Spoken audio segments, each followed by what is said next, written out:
किसान भाइयों, आज की वीडियो में हम जानने वाले हैं गेहूं की फसल में गोभ अवस्था में हमें कैसे देखभाल करनी चाहिए। गेहूं में बालियां निकलने से पहले हमें क्या क्या सावधानी बरतनी होती है, कौन कौन सी चीज़ों का इस्तेमाल करना चाहिए जिससे हमारी गेहूं की बालियां लंबी आएँ, गेहूं की बालियों में दानों की संख्या में वृद्धि हो सके, गेहूं की बालियां मोटी आएँ, गेहूं में चमक बना रहे, जिसके लिए हमें कौन कौन सी खादों का इस्तेमाल करना है, कैसे हमें देखभाल करनी है, कौन कौन सी सावधानी बरतनी है। इन तमाम विषय के ऊपर आज की वीडियो में हम चर्चा करने वाले हैं। तो अगर आपकी भी गेहूं की फसल अभी गबोड़ अवस्था में आ गई है, मतलब बालियां निकलने से पहले वाली अवस्था आ गई है, तो इस अवस्था में अगर आपकी फसल है तो पूरा वीडियो ज़रूर देखिएगा। बहुत ही यूजफुल वीडियो आज की होने वाली है।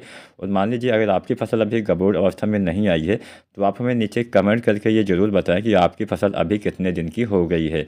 नमस्कार किसान साथियों, SRJ खेती चैनल पे आप सभी का स्वागत है। अगर आप सभी चैनल पे नए हैं तो सबसे पहले सब्सक्राइब करके बेल आइकन दबाएं।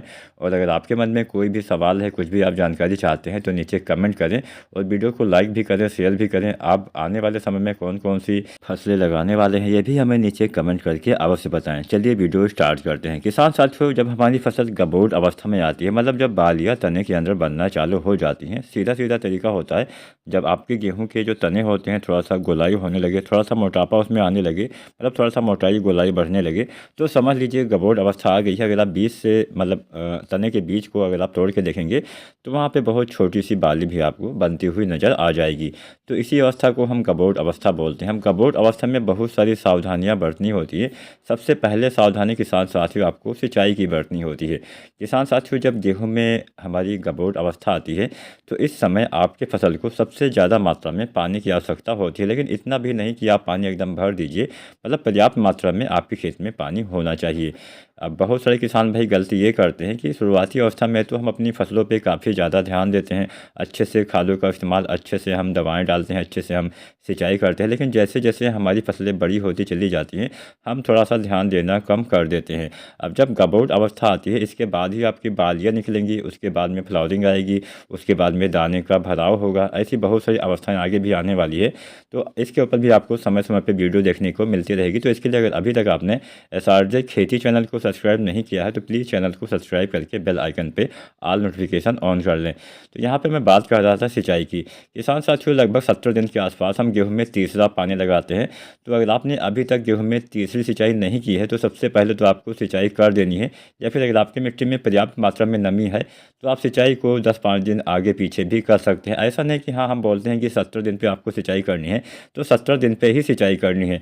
अगर आपकी मिट्टी में पर्याप्त मात्रा में नमी हो सकता है आपके वहाँ पर थोड़ा बहुत बरसात भी हो गई हो, पिछले 1-2 दिनों में थोड़ा बहुत बूंदाबांदी भी हुई है, तो अगर आपके क्षेत्र में बारिश हो गई है और मिट्टी में नमी अभी बनी हुई है, हमारे बहुत सारे जो क्षेत्र हैं वो ऐसे हैं जो तराई क्षेत्र हैं, मतलब जहाँ पे पानी बहुत लंबे समय तक मिट्टी में बना रहता है, भारी मिट्टी पाई जाती है ऐसे इलाकों में, तो वहाँ पे पानी काफ़ी देर तक रुकता है। और बहुत सी ऐसी भी मिट्टी है जो थोड़ा सा हल्की होती हैं, तो हल्की मिट्टी में जो सिंचाई होती है, मतलब जो पानी होता है बहुत जल्दी सोख लेता है, तो हल्की मिट्टी में आपको बार बार लगातार सिंचाई करनी पड़ती है। जबकि भारी मिट्टी में सिंचाई अगर मान लीजिए आप 10-5 दिन आगे पीछे भी करते हैं तो कोई ज़्यादा असर नहीं होता है। तो फिलहाल अपने क्षेत्र के हिसाब से आपको तय करना है। फिलहाल जो 70 दिन का समय होता है इस समय हम तीसरा पानी लगाते हैं। अब तीसरा पानी तो आपको अवश्य लगाना ही लगाना है, इसके बाद भी आपको समय समय पर सिंचाई करते रहना है, क्योंकि बिना सिंचाई के कभी कभी ऐसा भी आपने देखा होगा कि इस अवस्था में, मतलब जब बालियाँ बनना चालू होती है, इस अवस्था में अगर नमी की कमी हो जाती है तो आपकी जो बालियों का विकास है सही से नहीं हो पाता है, आपकी बालियाँ छोटी रह जाती हैं, पतली रह जाती हैं, बालियों की लंबाई नहीं बढ़ पाती है, बीच में दाने भी हमारे कम पड़ जाते हैं और दाने का भराव जिससे बाद में नहीं हो पाता। मतलब अगर शुरुआती अवस्था ही सही नहीं रहेगी तो बाद में कहाँ से आपकी बालियों में अच्छे दाने आ पाएंगे। तो अगर आप चाहते हैं कि आपको अच्छा उत्पादन मिल सके, अगर आप चाहते हैं आपकी गेहूं की बालियां लंबी आएँ, अगर आप चाहते हैं बालियां मोटी आएँ, दाने अच्छे आएँ, दाने का भराव सही से हो सके, पानी की कमी की वजह से हमारे दाने पतले भी रह जाते हैं, इस बात का भी ध्यान रखिएगा। तो पानी की कमी आपको गबोड़ अवस्था से लेके, मतलब अभी ये समय जो चल रहा है आपकी जब बालियाँ बनने से पहले वाली अवस्था से लेके जब तक आपके समस्त दाने अच्छे से भर नहीं जाते हैं, आपके दाने मजबूत नहीं हो जाते हैं, तब तक आपको खेत में पर्याप्त मात्रा में नमी बना के रखना चाहिए। आप हल्की हल्की सिंचाई करके भी नमी मेंटेन करके रख सकते हैं। बस यहाँ पे इसके बाद में ध्यान आपको यही रखना है। बहुत सारे किसान भाई, जैसे हमारे बहुत सारे किसान भाई ट्यूबवेल वगैरह से सिंचाई करते हैं, तो रात में ऐसे पानी लगा के छोड़ देते हैं, बहुत ज़्यादा पानी भरा रहता है। और इस अवस्था में अगर बहुत लंबे समय तक पानी भरा रहता है तो क्योंकि ये धान की तो फसल है नहीं, ज़्यादा लंबे समय तक पानी भरने से आपकी पत्तियों में पीलापन आ जाएगा जाएगा, जिससे आपको नुकसान हो जाएगा। तो बहुत लंबे समय तक आपको पानी भर के नहीं रखना है, और ज़्यादा देर तक पानी भरा रहेगा, थोड़ी सी भी हवा चली, इस समय हवाएं भी थोड़ा सा तेज़ चलने लगी है, तो आपकी फसल गिर भी सकती है। तो अपनी फसल को गिरने से बचाने के लिए आपको शाम के समय सिंचाई करनी चाहिए। शाम के समय हवाएं धीमी चलती हैं।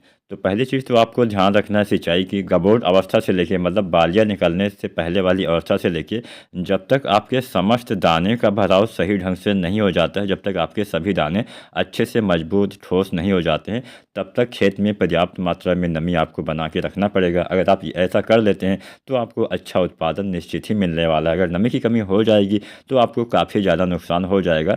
सीधा सीधा इसका असर आपके दाने पे ही पड़ता है, जिससे आपके दाने पतले रह जाएंगे, कमज़ोर रह जाएंगे, विकास सही से नहीं होगा और कम उत्पादन मिलेगा, बालियाँ छोटी रह जाएंगी। तो पहली चीज़ तो आपको ध्यान रखना है सिंचाई की। अब दूसरी चीज़ अगर हम बात करें तो इस अवस्था में, मतलब बालियाँ निकलने से पहले गोभ अवस्था या फिर गबोट अवस्था में हम NPK डालते हैं 05234। इसमें नाइट्रोजन नहीं होता है। मैं आपको बताते चलूँ, नाइट्रोजन इस समय आपको बिल्कुल भी नहीं देना है, नाइट्रोजन की कोई भी खाद आपको नहीं डालनी है। लेकिन कई बार इस अवस्था में भी नाइट्रोजन की कमी देखी गई है, तो आपको नाइट्रोजन की पूर्ति कैसे करनी है मैं इसी वीडियो में आगे आपको बता दूंगा। फिलहाल कोई भी आपको ऐसी खाद नहीं डालनी है जो आपको मिट्टी में डालना पड़ता है, मतलब दानेदार किसी भी खाद का इस्तेमाल नहीं करना है, चाहे आपकी यूरिया हो चाहे कोई अन्य खाद हो, क्योंकि हम यूरिया की अंतिम मात्रा दूसरे पानी के बाद 40 kg डालते हैं, उसके बाद में यूरिया आपको नहीं देना चाहिए। यहाँ तक कि कोई भी खाद हम 50 दिन के बाद मिट्टी में नहीं डालते हैं। हम जो भी यहाँ पे यूज करते हैं उसका हम फोलियर स्प्रे करते हैं, मतलब हम उसका हम छिड़काव करते हैं। तो यहाँ पे NPK 05234 की हम बात कर रहे थे, जिसमें 52% फास्फोरस पाया जाता है, नाइट्रोजन नहीं होता है। 34% पोटेशियम पाया जाता है। फास्फोरस इस अवस्था में ट्रांसपोर्ट का काम करता है, आपकी बालियों के विकास में जितने भी तत्व चाहिए होते हैं वो आपको वहाँ तक पहुँचाने का काम करता है। इसमें 34% पोटेशियम होता है। पोटेशियम भी यही काम करता है, बालियों के विकास में सहायता प्रदान करता है, बालियों की लंबाई बढ़ाता है, बालियों की मोटाई बढ़ाता है, बालियों के अंदर दानों की संख्या में वृद्धि करता है, आपकी फसल के तने को भी मजबूत करता है। कई बार पोटेशियम की कमी की वजह से हमारे तने कमज़ोर रह जाते हैं, तो आपके जो तने होते हैं उसमें मजबूती लाता है, जिससे आपकी फसलें गिरती नहीं। अब इस अवस्था में अगर फसल गिर जाएगी तो काफ़ी नुकसान किसान साथियों हो जाता है। पोटेशियम से आपकी फसल में रोग प्रतिरोधी क्षमता में विकास होता है, मतलब इम्यूनिटी सिस्टम काफ़ी मजबूत हो जाता है, जिससे आपकी फसल में जल्दी से कोई रोग कोई बीमारियों का अटैक नहीं होता है। पोटेशियम से आपकी फसल में प्रकाश संश्लेषण प्रक्रिया काफ़ी सही ढंग से हो पाती है, जिससे पौधे काफ़ी अच्छी मात्रा में भोजन बना पाते हैं, और यहाँ पर जो भी भोजन बनता है उसका सीधा सीधा संबंध आपकी बालियों के विकास से है। पोटेशियम से आपकी फसल में सूखे के प्रति सहनशीलता हो जाती है, जिससे जल्दी अगर मान लीजिए नमी की कमी भी हो जाती है तो उतना ज़्यादा असर नहीं होगा। फिलहाल नमी आपको बना के ही रखना चाहिए। तो यहाँ पे पहली चीज़ आपको डालना है 05234 गबोट अवस्था में, और इसकी आपको 1 किलोग्राम से लेकर 1.5 किलोग्राम मात्रा पर एकड़ के हिसाब से यूज़ करना होता है। 1 से 1.5 kg मात्रा 1 एकड़ खेत के लिए किसान भाई पर्याप्त होती है। गबोट अवस्था में बालियाँ बनते समय अगर आप इसका इस्तेमाल करते हैं, बहुत बढ़िया फ़ायदा आपको किसान साथी मिलने वाला है। अब किसान साथियों, जब आप NPK 05234 का इस्तेमाल करते हैं तो इसी खाद के साथ में आपको एक अन्य खाद का इस्तेमाल कर देना है, वो है बोरोन। बोरोन के इस्तेमाल से किसान साथियों बहुत बढ़िया फ़ायदा मिलता है। बोरोन के फ़ायदे मैं लगभग अपनी सारी वीडियो में आपको बताता हूँ। बोरोन के इस्तेमाल से फूल फल बीज का विकास काफ़ी अच्छे से होता है। बोरोन के इस्तेमाल से फल प्रतिधारण करने की क्षमता में वृद्धि होती है, जिससे आपके पौधे में दाने का विकास सही से हो पाता है। बोरोन के इस्तेमाल से किसान साथियों कैल्शियम के अवशोषण की क्षमता बढ़ती है। बोरोन के इस्तेमाल से आपकी उपज बढ़ता है, आपकी उपज की गुणवत्ता में सुधार होता है। बोरोन के इस्तेमाल से पोटेशियम और नाइट्रोजन को पचाने में ये मदद करता है। बोरोन के इस्तेमाल से जो पर्णरंध्र होते हैं, मतलब जो आपकी पत्तियों में छिद्र होते हैं, ये सही से खुलते हैं और बंद होते हैं, जिससे प्रकाश संश्लेषण प्रक्रिया काफ़ी अच्छे से होती है, जिससे पौधे में हरापन भी बना रहता है, पौधे में आपके भोजन बनाने की क्षमता में विकास होता है। बोरोन के इस्तेमाल से पॉलिनेशन बहुत अच्छे से होता है, मतलब जो परागण प्रक्रिया होती है काफ़ी अच्छे से होती है, जिससे आपके पौधे में अच्छे से फ्लावरिंग आती है, अच्छे से दाने यानी बीज का विकास हो पाता है। बोरोन के इस्तेमाल से पराग नली का निर्माण भी होता है। बोरोन जायमल कोशिका के माध्यम से आपके पौधे के सभी अंगों तक मिट्टी के द्वारा जो भी चीज़ें अवशोषित की जाती है उसको पहुंचाने का काम भी करता है। तो यहाँ पे बोरोन काफ़ी अहम योगदान करता है। बोरोन के इस्तेमाल से दाने का विकास अच्छे से हो पाएगा, सभी दाने का भराव सही ढंग से हो पाएगा। तो जो बोरोन आता है 20% वाला, इसकी आपको लगभग 100 ग्राम मात्रा पर एकड़ के हिसाब से यूज़ करना है। 100 से 150 ग्राम मात्रा तक आप अधिकतम यूज कर सकते हैं। और NPK 05234 के साथ में बोरोन बड़ी आसानी से आप प्रयोग कर सकते हैं।